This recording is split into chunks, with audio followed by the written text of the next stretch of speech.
आप सब पर सलामती हो। मैं यासिर रशीद हूँ और आप मेरा वीलॉग देख रहे हैं। नाज़रीन, एक तनूर वाला था जो 5 रुपए में रोटी बेचता था।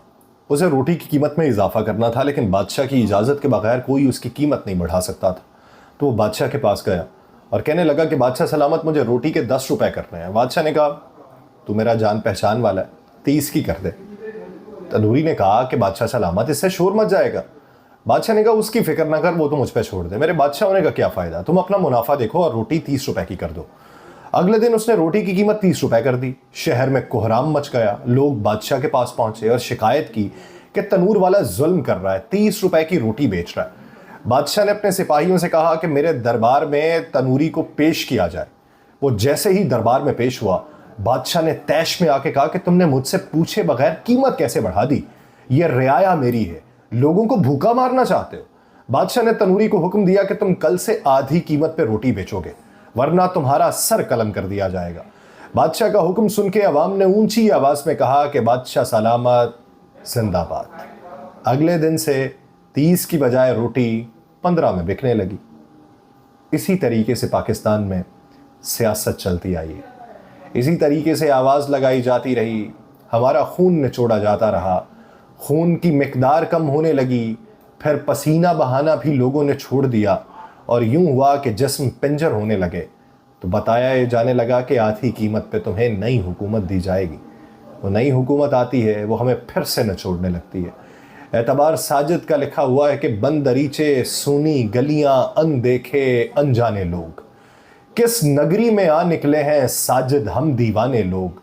एक हम ही नावाकिफ ठहरे रूपनगर की गलियों से, भेस बदलकर मिलने वाले सब जाने पहचाने लोग।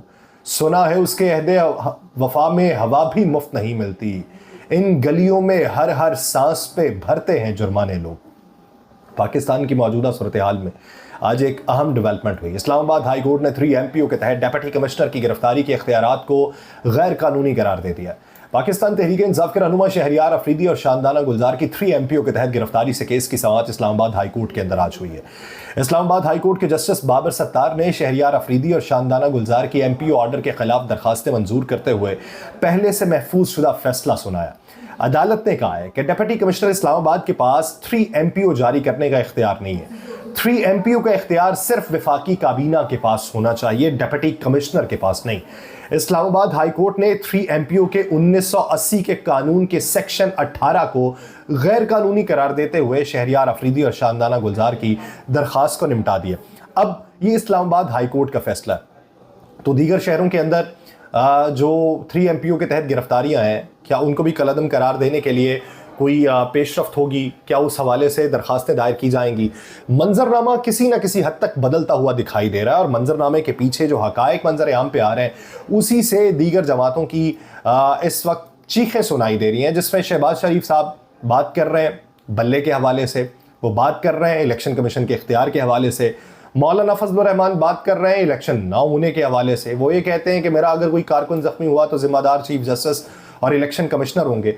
आज बड़ी अजीब बात है, पाकिस्तान मुस्लिम लीग नून के सदर शहबाज शरीफ ने कहा है कि कराची में भत्ताखोरी होती थी और पर्ची सिस्टम चलता था, लेकिन नवाज शरीफ ने इदारों और सूबाई हुकूमत के साथ मिलकर बेअमनी को खत्म किया।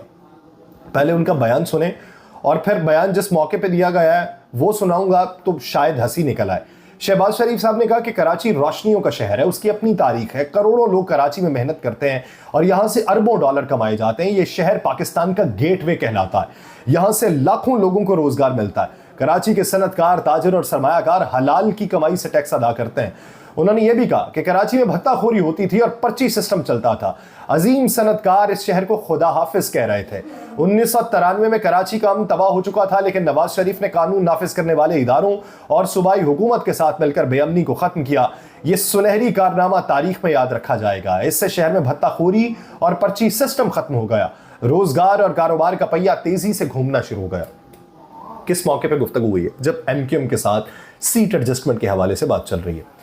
कराची में भत्ताखोरी चलती थी, पर्ची सिस्टम चलता था, कौन चलाता था? पाकिस्तान पीपल्स पार्टी चलाती। और अगर पाकिस्तान पीपल्स पार्टी चलाती थी तो किस सूबाई हुकूमत के साथ मिलकर उन्होंने खत्म किया? वो सूबाई हुकूमत क्या PTI की थी, GDA की थी, जमीयत उलमा इस्लाम फे की थी, ANP की थी या किसी और जमात की थी? पर्ची सिस्टम अगर चलता था तो पर्ची सिस्टम का इल्जाम लगाया जाता था एमक्यूएम के ऊपर, और वो पाकिस्तान पीपल्स पार्टी भी लगाती रही, पाकिस्तान मुस्लिम लीग नून भी लगाती रही। उनके दफातर बंद होते रहे, दफातर के ऊपर पहरा दिया जाता रहा, वो अपने दफातर खुलवाने के लिए मुख्तलिफ लोगों से इत्तेहाद करते रहे, और इसी वजह से पाकिस्तान मुस्लिम लीग नून अपने क्रेडिट में ये शामिल करती है कि हमने रोशनियां बहाल की, और उसी मुत्तहिदा कौमी मूवमेंट के साथ जाके वो अब इल्हाक भी कर रहे हैं और बातें जो कर रहे हैं वो उनके खिलाफ कर रहे हैं। उधर मुत्तहिदा कौमी मूवमेंट और पाक सरजमीन पार्टी के साबिक रहनुमा रजा हारून और अनीस खान एडवोकेट पाकिस्तान पीपल्स पार्टी में शामिल हो गए। एमकेएम के साबिक सीनियर रहनुमा अनीस एडवोकेट और रजा हारून लंदन से कराची आए, साबिक सदर मुमलिकत आसिफ अली जरदारी से मुलाकात की और फिर साथियों समेत पीपल्स पार्टी में शामिल हुए। आसिफ अली जरदारी साहब ने अनीस एडवोकेट और रजा हारून को पाकिस्तान पीपल्स पार्टी में शमूलियत पर खुशामदीद कहा। इस मौके पर रहनुमाओं के दरमियान शहर कायद की तरक्की, खुशहाली, क़याम अमन और मफाहमती माहौल के फरोग के हवाले से चार्टर ऑफ कराची पे तबादला ख्याल हुआ। अगर एमकेएम पाकिस्तान को यह लगता है कि पाकिस्तान मुस्लिम लीग नून की हुकूमत आएगी तो फिर वो बाद में पाकिस्तान मुस्लिम लीग नून से इत्तेहाद ना होने की बातें ना करते। अगर पाकिस्तान मुस्लिम लीग नून की इतनी मजबूती होती तो पाकिस्तान मुस्लिम लीग नून के साथ आके वो लोग मिलते, पाकिस्तान पीपल्स पार्टी के अंदर शामिल ना होते। वो पाकिस्तान पीपल्स पार्टी में शामिल हो रहे हैं तो उन्हें ही लगता है कि हवाएं जो हैं वो इनके मुवाफिक हैं और उनके मुखालिफ हैं। इसी वजह से पाकिस्तान मुस्लिम लीग नून जो है उसने अपना वोट बैंक अगर मजबूत करना है कराची के अंदर तो उसे पीपल्स पार्टी के अगेंस्ट होने की बजाय एमकेएम के अगेंस्ट होना पड़ेगा। दूसरी तरफ इलेक्शन कमीशन ऑफ पाकिस्तान ने पाकिस्तान तहरीक इंसाफ के बल्ले के इंतखाबी निशान के मामले के ऊपर पेशावर हाई कोर्ट के फैसले के खिलाफ नजर सानी अपील दायर करने का फैसला किया। इलेक्शन कमीशन के मुताबिक इलेक्शन कमीशन जो है वो बल्ले के इंतखाबी निशान के मामले पर हाई कोर्ट के फैसले के खिलाफ पेशावर हाई कोर्ट में नजर सानी अपील दायर करेगा। गुज़श्ता दिनों इलेक्शन कमीशन ने इंट्रा पार्टी इलेक्शन पार्टी आइन के मुताबिक ना कराने पर पाकिस्तान तहरीक इंसाफ से बल्ले का इंतखाबी निशान वापस ले लिया था। अब उस पर पेशावर हाई कोर्ट ने हुक्म इम्तना जारी किया। डिविजनल बेंच जो है वो उसकी समाअत करेगा। अभी डिविजनल बेंच में जाना है, लेकिन वो नजर सानी में जाना चाहते हैं तो नजर सानी किसी और बेंच के सामने तो लगनी नहीं है, नजर सानी उसी सिंगल बेंच के सामने लगेगी, जिनके बारे में अब बातें ये हो रही हैं कि जो जज हैं उनके रिश्तेदार जो हैं वो पाकिस्तान तहरीक इंसाफ के टिकट होल्डर हैं, तो इस वजह से उन्हें उनकी हिमायत के अंदर ये फैसला दिया है। ये बातें सारी बईद कयास, लेकिन जो सिंगल बेंच ये फैसला हुक्म इम्तनाई का दे चुका है उसी के आगे इन्होंने वापस जाना है। उसके सामने जब नजर सानी अपील दायर की जाएगी तो फैसला कितना मुख्तलिफ हो सकता है, हुक्म इम्तना क्या खत्म हो सकता है, क्योंकि अभी इस पे मुस्तनद फैसला तो डिविजनल बेंच ने करना है जो 2 रुकनी बेंच होगा। तो अभी ये मामला सिर्फ एक खबर तक महदूद है। दूसरी तरफ इस्लामाबाद हाई कोर्ट ने चेयरमैन पाकिस्तान तहरीक इंसाफ गौहर खान को बानी पीटीआई इमरान खान से मुशावरत की इजाजत दे दी है। जुमे को चेयरमैन पीटीआई बैरिस्टर गौहर और दीगर वकला की साबिक चेयरमैन पीटीआई से मुलाकात और मुशावरत की दरखास्त की समाअत हुई। अदालत ने हुक्म दिया कि सुप्रिंटेंडेंट अडयाला जेल की निगरानी में बानी पीटीआई और चेयरमैन पीटीआई की मुलाकात करवाई जाए। अदालत ने यह भी कहा कि इंतखाबात के लिए मुशावरत की इजाजत बुनियादी हक है। इंतखाबात में निगरान हुकूमत को गैर जानिबदार होना चाहिए। बड़े सख्त रिमार्क्स अदालत की जानिब से दिए गए। अदालत ने कहा है कि साबिक और मौजूदा चेयरमैन पीटीआई की मुशावरत में मुखालिफत से निगरान हुकूमत की गैर जानिबदारी के ऊपर सवाल उठता है। समाअत के दौरान एडिशनल अटॉर्नी जनरल और अडयाला जेल सुप्रिंटेंडेंट अदालत में पेश हुए, जबकि पाकिस्तान तहरीक इंसाफ के वकील शुएब शाहीन ने कहा कि पाकिस्तान तहरीक इंसाफ के 700 टिकट्स की तकसीम के लिए मुशावरत दरकार है, जिस पर जस्टिस मियां गुल हसन औरंगजेब ने कहा कि नए और पुराने चेयरमैन पीटीआई के दरमियान टिकटों के मामले पर मुशावरत बुनियादी हक है। इस मौके के ऊपर एडिशनल अटॉर्नी जनरल और एडवोकेट जनरल ने दरखास्त के काबिल समाअत होने की मुखालिफत की, जिस पर अदालत ने इजहार बरहमी किया कि ये मामला अदालत की सवाबदीद का है, कैसे आप इसकी मुखालिफत कर सकते हैं। जस्टिस गुल हसन ने कहा कि क्या सुप्रीम कोर्ट से आने वाला इजाफी नोट आपके लिए काफी नहीं था? सुप्रीम कोर्ट के बाद क्या मुझसे भी अपने खिलाफ नोट लिखवाना चाहते हैं? उन्होंने कहा एडवोकेट जनरल और एडिशनल अटॉर्नी जनरल ऑफिस निगरान हुकूमत की नुमाइंदगी कर रहे हैं और उनको गैर जानिबदार होना चाहिए। उन्होंने तज़किरा किया उस केस का जिसमें लेवल प्लेइंग फील्ड ना होने पे सुप्रीम कोर्ट ने ऑर्डर जारी किए थे। Advocate general, attorney general, IGs और इलेक्शन कमीशन को पाबंद बनाया था। जस्टिस गुल हसन ने कहा कि निगरान हुकूमत के जेरे निगरानी खौफनाक निजाम चल रहा है कि इंतखाबी मुशावरत की इजाजत भी नहीं दी जा रही। निगरान हुकूमत क्या इंतखाबात को डीरेल करना चाहती है? अदालत ने इस मुशावरत की इजाजत देने के बाद दरखास्त को निपटा दिया।